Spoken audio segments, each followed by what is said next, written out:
It's interesting. Here we go. Unemployment. Economists examine 4 kinds of unemployment. So unemployment doesn't necessarily just mean not having a job. There's 4 different kinds. It occurs when people are in between jobs or are returning to the workforce after a period of not working. My wife quit her job last January, before the holidays, end of November, and she didn't work again until March. So those 4 months, she was part of the frictional unemployment. She was between jobs by her choice. But so that's one type. Seasonal unemployment occurs in industries that slow down or shut down for a particular time of year, such as after a harvest or a busy holiday season. Everybody is hiring right now, like out here in BK, even more so than normal because the holiday season's coming. That's when there's the big rush. Structural unemployment happens when workers' skills do not match the jobs that are available. For example, new technology may cost jobs in industries that rely on older ways of producing goods.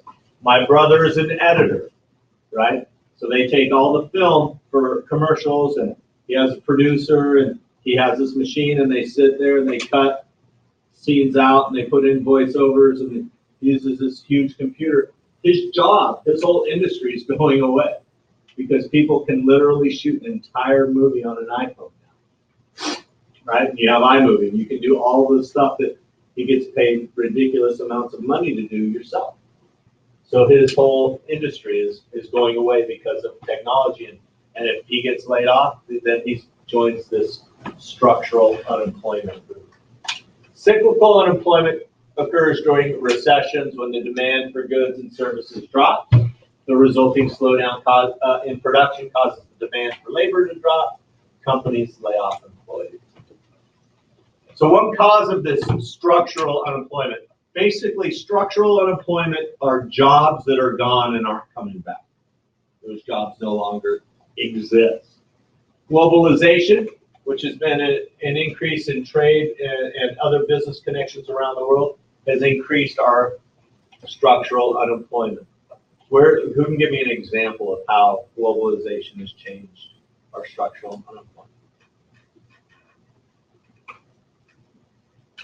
We're talking to each other, better relations.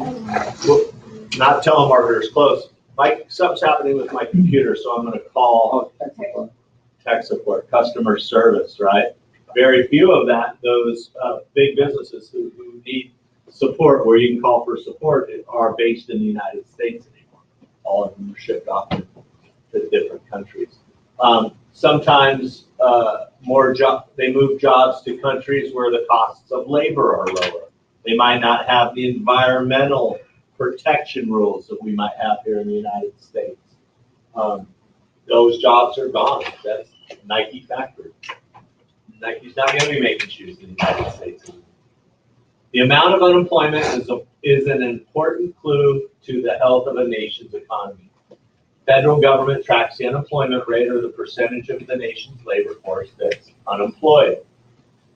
To determine the unemployment rate, the Bureau of Labor Statistics polls a large sample of the population every month. Every month, it's a person's job to call thousands of people and say, "Hey, are you working? Oh, you're not? Why not?"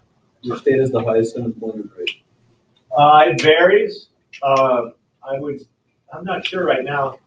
I know it was the Dakotas for a long time, North Dakota, South Dakota, but then they had the oil, shale, fracking and stuff, so I'm not sure.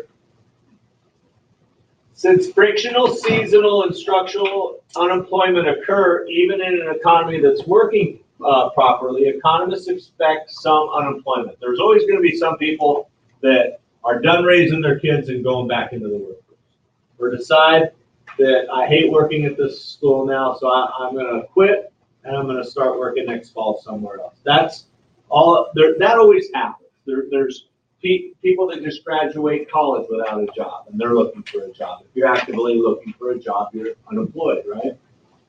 So there's always some unemployment rate.